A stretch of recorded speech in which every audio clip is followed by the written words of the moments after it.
Estamos con el padre Carlos Rosel de Almeida, párroco de la parroquia Santa María de Nazaret de Surquillo, de la calle Rosal, y doctor en Sagrada Teología por la Universidad de Navarra de España, con su tesis Escatología Ortodoxa, para la Cámara de Predi Armando Romero Paredes.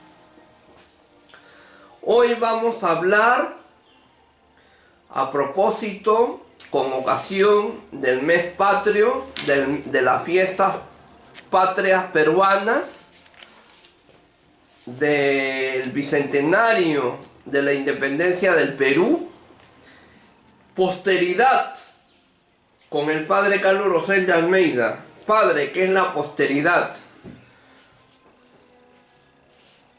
Bueno, tú siempre con tus temas especiales.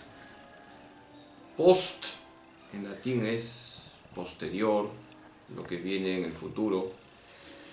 La posteridad es una expresión que te invita a imaginarte el futuro, a soñar con un futuro mejor, pero desde la fe no se habla de posteridad, desde la fe se habla de escatología, porque la palabra eschaton en griego significa lo último, es decir, que desde la fe nosotros hablamos de que nos espera un futuro maravilloso, dice 1 Corintios 2:9, que ni el ojo vio, ni la mente se ha imaginado, ni el oído ha escuchado lo que Dios tiene preparado para los que le aman.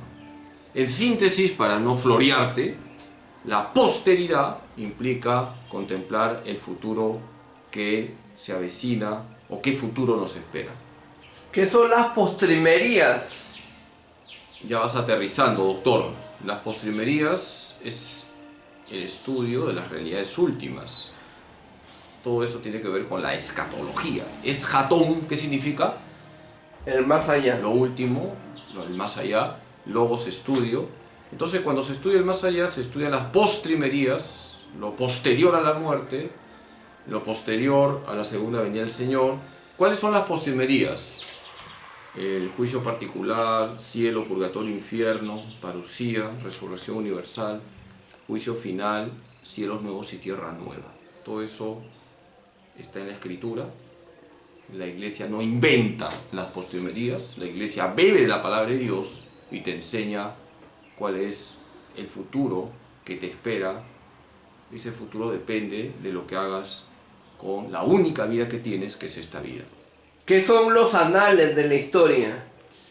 Mira, los anales de la historia es un género que es antiquísimo.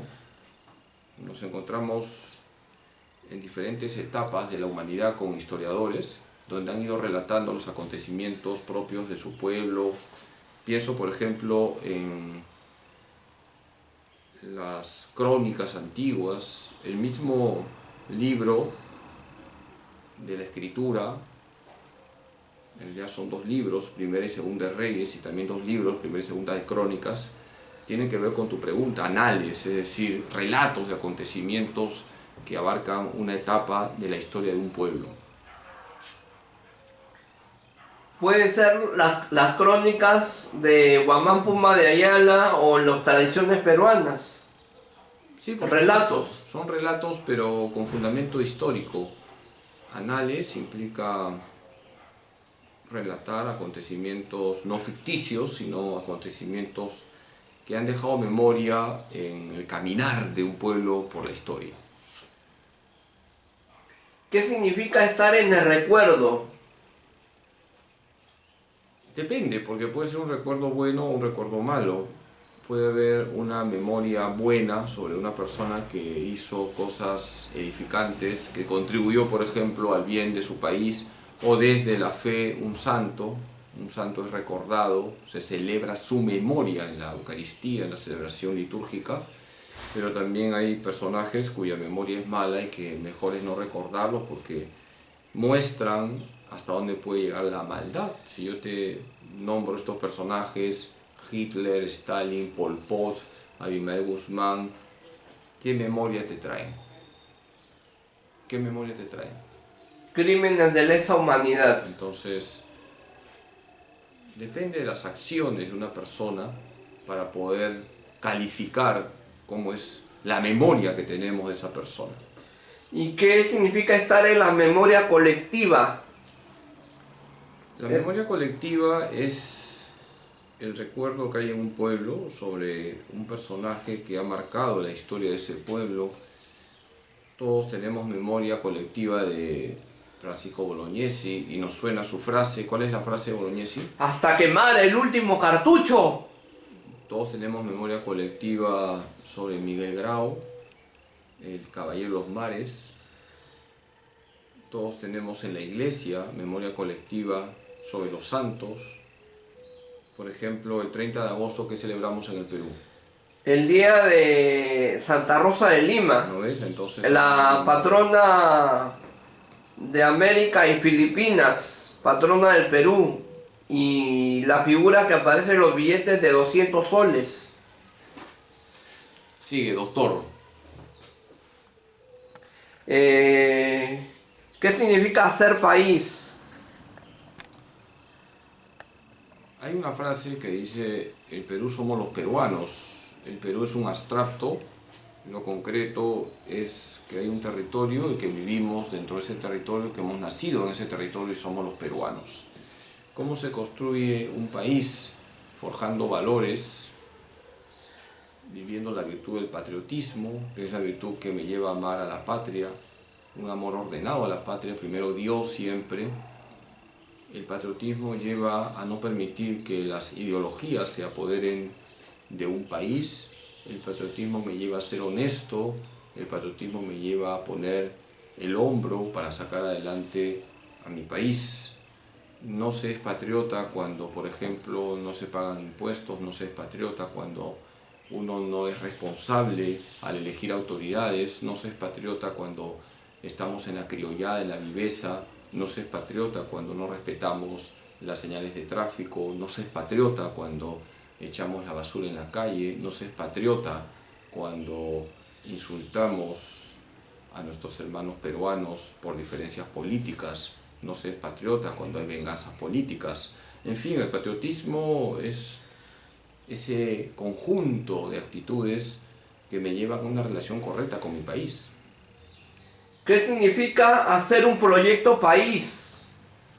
Significa que todos los que están involucrados en la marcha de un país, todos los peruanos, tengamos un consenso sobre líneas fundamentales, por ejemplo, erradicar la miseria, mejorar la educación, mejorar la salud pública, mejorar la seguridad ciudadana, independientemente del partido. Es decir, nos tenemos que poner de acuerdo todas las fuerzas vivas, todas las instituciones.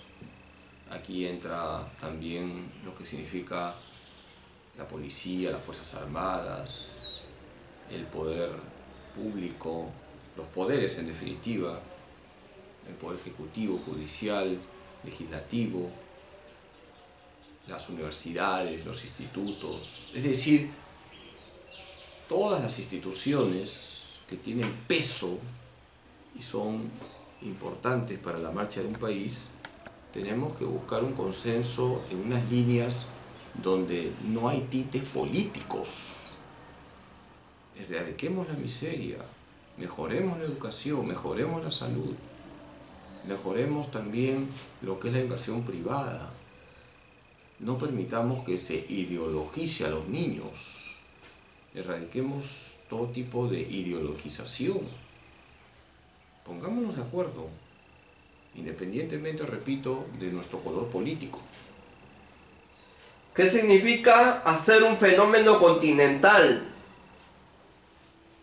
Estamos hablando ya de algo macro, de un proyecto continental, pero es complicado porque cada país también es diferente, aunque formamos parte de América del Sur, cada país es propio en su cultura y en su idiosincrasia. Y no es tan fácil hacer un proyecto continental, pero podemos tener líneas comunes. Por ejemplo, sería bueno que todos los países de América del Sur tengan convenios comerciales o convenios también de enriquecimiento cultural, y por supuesto buscar ayudar a aquellos países de América del Sur que tengan más problemas económicos o que estén pasando por una profunda crisis económica. Pienso, bueno, Venezuela dominada por el comunismo, pienso en Haití también, que es el país más pobre que hay en América del Sur. ¿Qué significa dejar huella? Bueno, desde la fe deja la huella de Cristo. Desde la fe decimos que una persona ha dejado la huella de Cristo porque esa persona ha reflejado de Cristo, ha tenido el buen valor de Cristo. Para la iglesia dejar huella es vivir la santidad. Ahora, en un plano más amplio, que es tu pregunta, deja huella siendo una persona honesta, deja huella siendo un buen ciudadano, deja huella siendo una persona que cumple sus deberes, deberes con Dios y deberes con la patria. ¿Qué significa tener un legado de vida? Un legado es una herencia que tú dejas. ¿Cuál es el legado que dejó, por ejemplo, Abraham Aldelomar? El caballero Carmelo, pues, el conde de Lemos, el Palaz Concer. Entonces veo, en primer lugar, que tu cultura es buena, te felicito, doctor. No solamente la rompes con el chocolate, sino que también lees, te felicito. Sí, sublime, nada mejor que estar feliz. Entonces el legado es lo que tú dejas para las generaciones posteriores. Posteridad es tu pregunta, pues. A ver qué legado deja Freddy Armando Romero. Yo veo, por ejemplo, que muchas personas me ubican gracias a ti. La vez pasada vinieron 2 alumnos de la Universidad de Piura que los había jalado. Vinieron a pedir el suplicatorio. El susti. Y yo les digo, ¿y ustedes cómo me han ubicado? Porque yo nunca en la universidad digo en qué parroquia estoy. No lo digo para que ningún alumno me venga a buscar. El rezagado.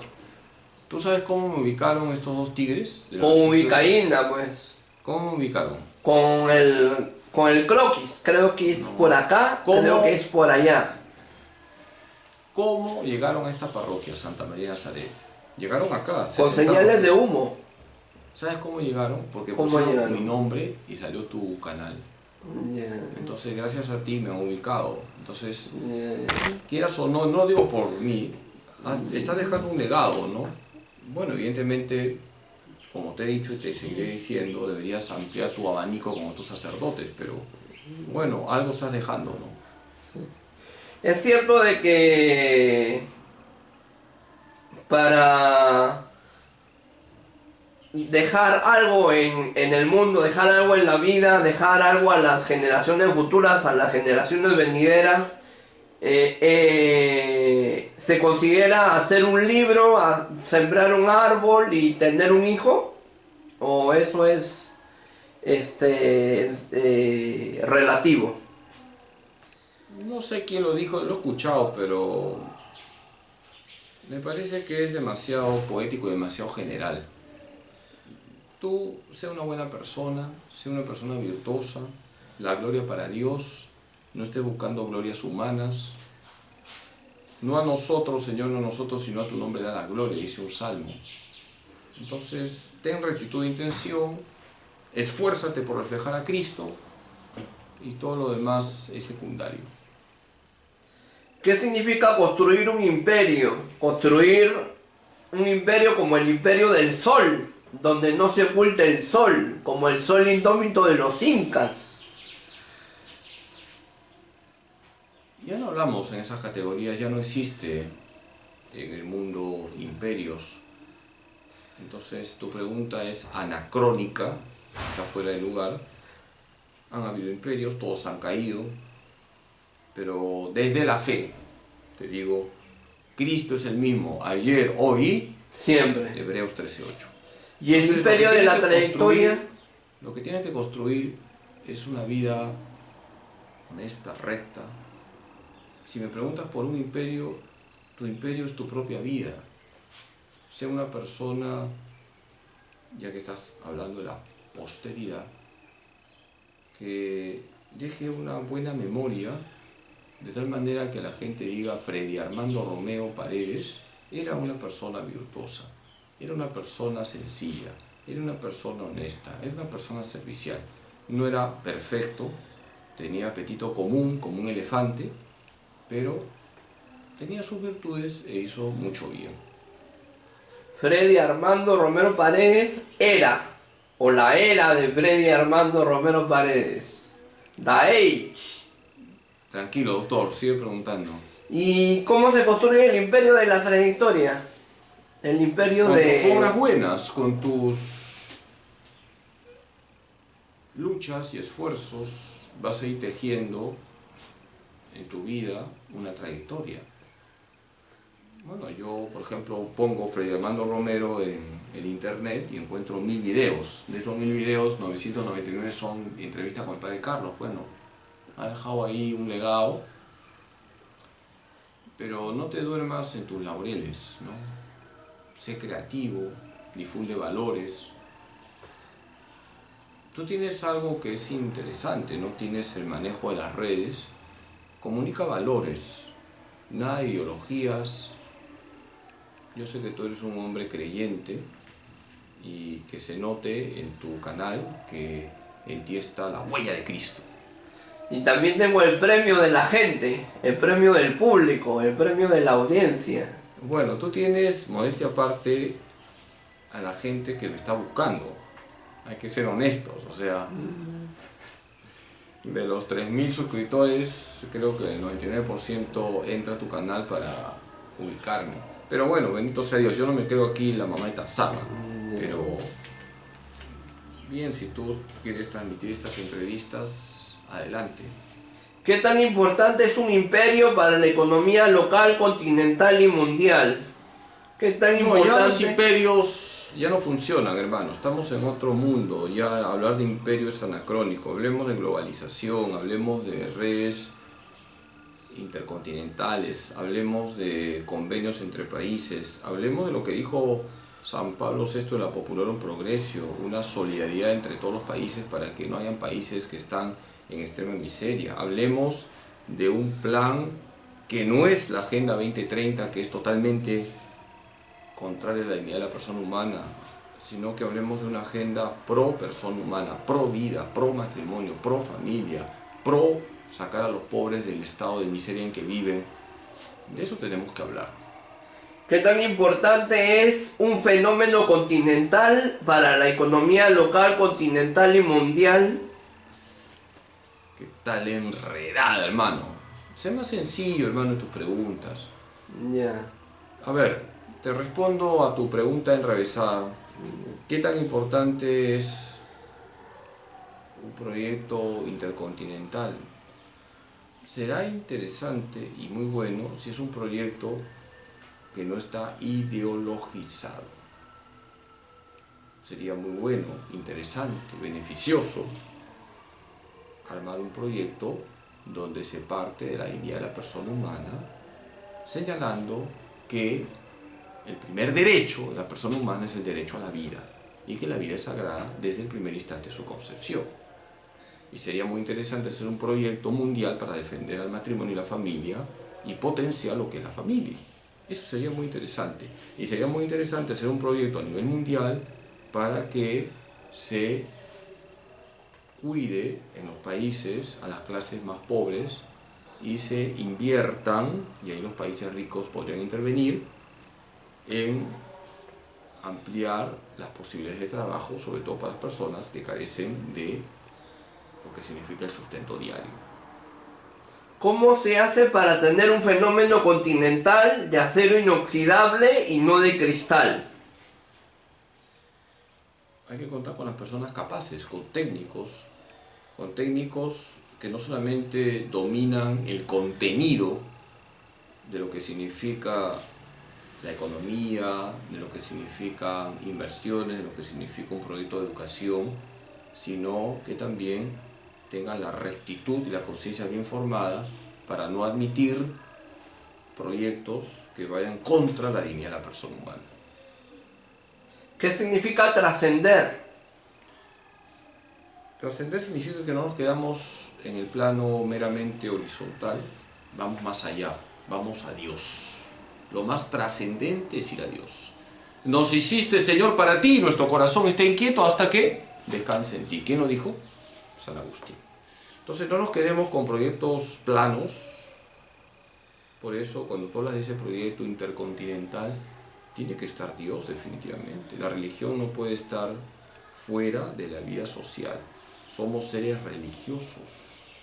La palabra religión viene de religare, dos palabras que están en latín. Volver a unirse. Cuando Dios nos ha creado ya hay una unión con Dios. Y la religión me vuelve a unir a Dios a través de un culto, a través de unos ritos, a través de unos dogmas, a través de un estilo de vida. La religión es importante. Y fíjate qué bonito lo del entrenador de España. ¿Sabes que España ganó la Eurocopa? Ya. Y un periodista ateo le dijo que por qué se santiguaba. Y él dijo, porque soy creyente. Qué bonito, porque soy creyente.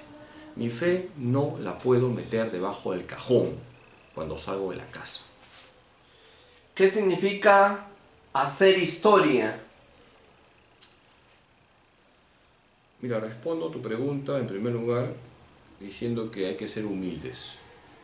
No hagas las cosas para hacer historia. Haz las cosas bien. Sé una persona de bien, como ya te lo he dicho. Y eso dejará una buena memoria. Y esa buena memoria hará historia. Pero tú no debes estar buscando hacer historia. No. Tú tienes que hacerlo todo para la gloria de Dios y el servicio de tus hermanos. Ten rectitud de intención. Volvamos con los santos. Los santos no han actuado bien para que los pongan en el altar. Han actuado bien por amor a Jesús. Y en Jesús han amado a los demás. Y por eso han hecho historia. Pero su intención no era hacer historia. Su intención era agradar a Jesús. ¿Se busca ser histórico o el hecho de ser histórico llega a ti? Somos seres históricos. Vivimos en la historia. La historia también nos influye. La época que vivimos nos influye. Es la época ahora de la inteligencia artificial, de los celulares, etc. Todo eso nos influye. Pero vuelvo a lo mismo. Nosotros tenemos que ser personas virtuosas. Y en la medida que somos personas virtuosas, que hacemos el bien, que buscamos la verdad, en esa medida no vamos a dejarnos guiar por las corrientes que van apareciendo en la historia y que no son correctas. Hoy, por ejemplo, lo políticamente correcto es ser LGTB, lo políticamente correcto es ser ecologista, lo políticamente correcto es el todo vale. Nosotros no podemos actuar por lo políticamente correcto, sino por lo que es de verdad correcto. ¿Se puede triunfar sin Dios? Eso es imposible. Nos hiciste, Señor, para ti, nuestro corazón está inquieto hasta que descanse en ti. Hemos sido creados por Dios para estar con Él siempre. Ese es el fin de nuestra vida, estar con Dios. Cuando era niño, aprendí de memoria la respuesta a esta pregunta. ¿Para qué nos ha creado Dios? Para conocerlo, para amarle, para servirle en este mundo y gozar de Él por toda la eternidad. Entonces, centremos nuestra vida en Dios. Eso no significa que es una relación simplemente Dios y yo. Es Dios, el prójimo y yo. Ese es el triángulo que no debemos de perder de vista. Dios, el prójimo y yo. ¿Cómo marcar la mayor cantidad de hitos históricos en la vida de uno? O hacer la mayor cantidad de cosas importantes, la mayor cantidad de cosas buenas y trascendentes en la vida de uno y en la vida de los demás. Haz bien tus deberes. Cumple tus deberes de cada día con alegría. Sé una persona laboriosa. Esfuérzate todos los días por dar gloria a Dios, por servir a tus hermanos y punto. ¿Puedo fincar mi felicidad sobre la felicidad de los demás? ¿O tengo que de alguna manera ser consciente que la felicidad mía también respeta la felicidad de los demás? Y si está en cuestión la felicidad de los demás, yo me tengo que hacer a un lado para ver feliz y sentirme feliz al ver cómo es feliz la otra persona. Mira, la felicidad está en seguir al Señor, y ese seguir al Señor hará que hagas la vida agradable a los demás, que hagas feliz a los demás. ¿Quieres un ejemplo? Léete las bienaventuranzas. Vas a ser feliz si vives la pobreza, vas a ser feliz si eres una persona mansa, vas a ser feliz si eres una persona misericordiosa, vas a ser feliz si lloras con el que llora, si consuelas al que llora, vas a ser feliz si eres una persona justa, honesta, vas a ser feliz si vas a ser una persona de corazón limpio, vas a ser feliz cuando vayas en contra de la corriente. Entonces, la felicidad está conectada con Dios. Y cuando tú te conectas con Dios, quieres que todos los demás estén conectados con Dios. Y transmites entonces ese tesoro que se llama Jesucristo. ¿Qué tan importante es ser contracorriente? Muy bien, doctor. Cámara arriba. Si nosotros seguimos a Cristo, tenemos que vivir todas las exigencias del Evangelio. Hoy has tocado el tema de la posteridad. Y tu pregunta final es sobre ir en contra de la corriente. ¿Qué futuro nos espera en una sociedad relativista, en una sociedad dominada por ideologías?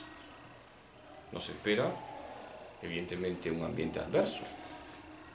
Pero ahí no está la felicidad, en el relativismo, en las ideologías, en el consumismo, en el hedonismo. No, la felicidad está en el Señor. Y aunque todo el mundo haga aquello que es contrario a la palabra de Dios, nosotros no podemos meternos en esa vorágine. Hay que ir en contra de la corriente porque seguimos a Cristo. Siguiendo a Cristo somos felices. Bendiciones para todos. Ánimo. Fue el padre Carlos Rosel de Almeida para la cámara de Freddy y Armando Romero Paredes. Muchas gracias. Ya, doctora, apúrate.